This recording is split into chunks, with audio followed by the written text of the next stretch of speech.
श्री रामकृष्ण लीला प्रसंग स्वामी शारदानंद जी द्वारा लिखित पाठ संख्या 204 वैष्णव चरण तथा गौरी पंडित का वृत्तांत। वैष्णव चरण तथा गौरी पंडित की बातों का उल्लेख कर श्री रामकृष्ण देव का उपदेश नर लीला में विश्वास रखना चाहिए। इस तरह श्री रामकृष्ण देव बहुधा वैष्णव चरण तथा गौरी पंडित के जीवन की विभिन्न बातों का हमसे उल्लेख किया करते थे। साथ ही कभी कभी किसी विषय की चर्चा करते समय उन लोगों को इस विषय में कब क्या अनुभव व्यक्त करते हुए उन्होंने सुना था, यह भी वे कहा करते थे। हमें स्मरण है कि एक दिन किसी भक्त साधक को उपदेश देते हुए वे कह रहे थे, मनुष्य में ठीक ठीक इष्ट बुद्धि के उदय होने पर तब कहीं भगवत प्राप्ति होती है।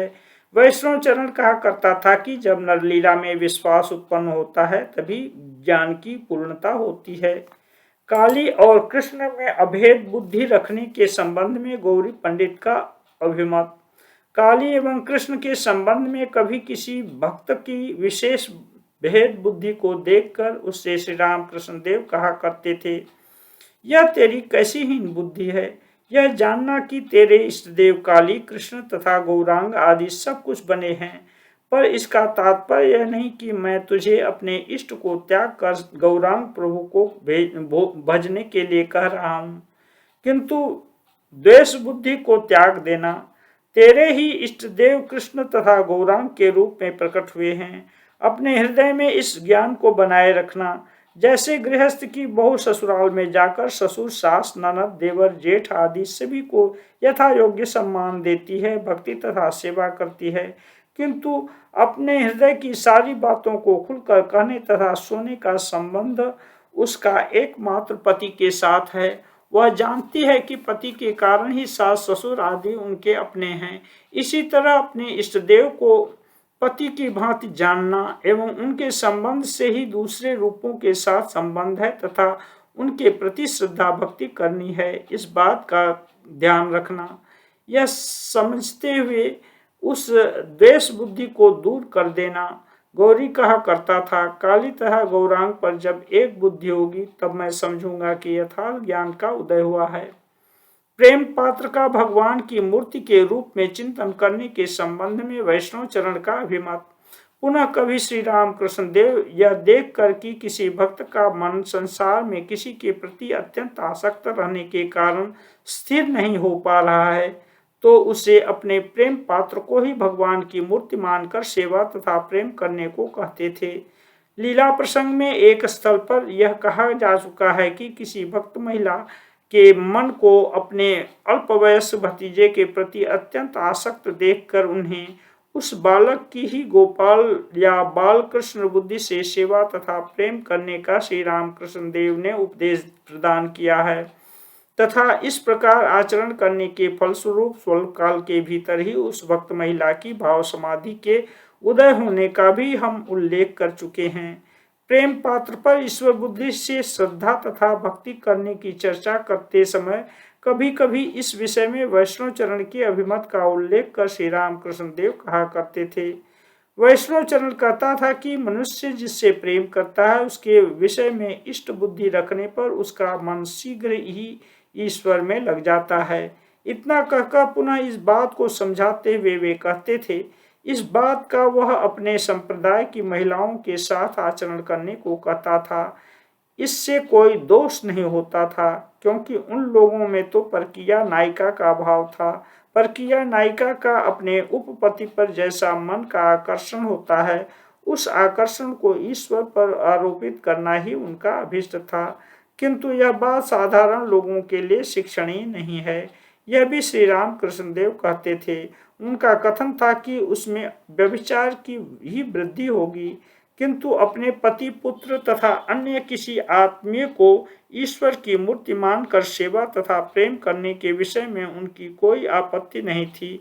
हमें यह भी विदित है कि अपने चरणाश्रित अनेक भक्तों को वे इस प्रकार आचरण करने की शिक्षा दिया करते थे। इस प्रकार का उपदेश शास्त्र सम्मत है। उपनिषद का याज्ञवल्क्य मैत्रेयी संवाद। विचार पूर्वक देखने से पता चलता है कि यह कोई अशास्त्रीय नवीन मत नहीं है। उपनिषद का ऋषि याज्ञवल्क्य मैत्रेयी संवाद से यह शिक्षा प्रदान कर रहे हैं कि पति के भीतर आत्मस्वरूप भगवान के विद्यमान रहने के कारण पत्नी के लिए पति प्रिय प्रतीत होता है।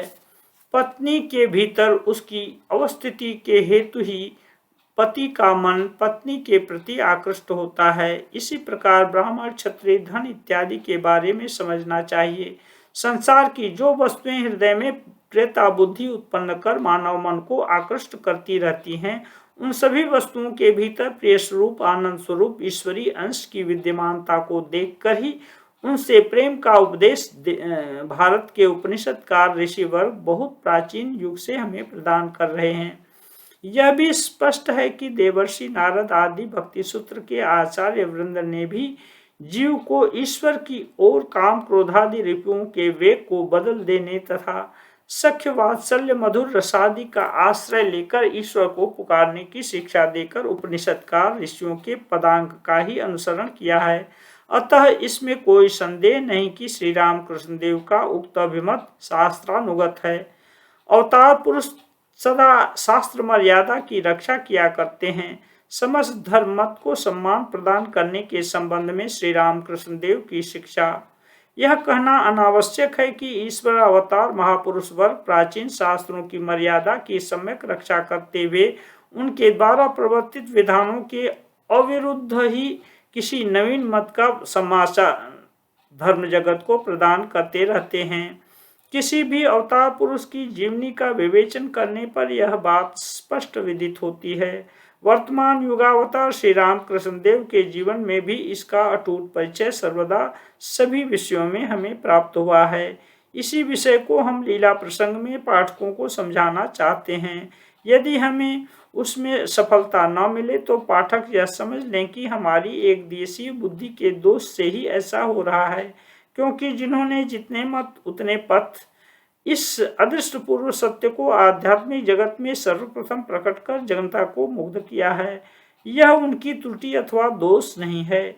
जिस पाश्चात्य नीति का स्वार्थ परायण पाश्चात्य लोग केवल दूसरे व्यक्ति तथा जाति के कार्यों के विचार के समय ही विशेष रूप से प्रयोग किया करते हैं, अपने कार्यकलाप के विचार में प्रवृत्त हो प्रायः वे जिसे बदल देते हैं, उसी पाश्चात्य नीति का अनुसरण कर हम जिसे जघन्य कर्ता भजादि मत कहकर अपनी नाक भौं सिकोड़ते रहते हैं, उस कर्ता भजादि मत से लेकर शुद्ध द्वैत वेदांत पर्यंत सभी मतों का वे देव मानव श्री रामकृष्ण देव ईश्वर प्राप्ति का मार्ग कहकर स्वीकार करते थे तथा अधिकारी विशेष के लिए उनके अनुष्ठान का भी वे निर्देश किया करते थे। हम लोगों में से बहुत से व्यक्तियों ने घृणा बुद्धि से प्रेरित होकर बहुधा उनसे पूछा, महाराज इतने उन्नत स्तर की साधिका होकर भी ब्राह्मणी ने पंचमकार का साधन किया है, यह कैसी बात है? अथवा श्रेष्ठ भक्त होकर भी सुपंडित वैष्णव चरण जी प्रक्रिया को ग्रहण करने से विरत नहीं हुए, यह तो बहुत ही अनुचित कार्य है। इस पर श्री रामकृष्ण देव बारंबार हमसे कहा करते थे, इसमें उन लोगों का कोई दोष नहीं। वे 16 आने मन से यह विश्वास करते थे कि ईश्वर प्राप्ति का वही मार्ग है। ईश्वर प्राप्ति के लिए जो जिस विषय का सरल हृदय से विश्वास कर उसका आचरण करता है, उसे अनुचित कहना तथा उसकी निंदा करना उचित नहीं। किसी के भाव को नष्ट करना नहीं चाहिए, क्योंकि किसी भी भाव को ठीक ठीक पकड़े रहने पर उसी से भाव में भगवान की प्राप्ति होती है। अपने अपने भावानुसार उन्हें पुकारते रहो, किसी के भाव की निंदा न करो या दूसरे के भाव को निजी कहकर अपनाने का प्रयास न करो।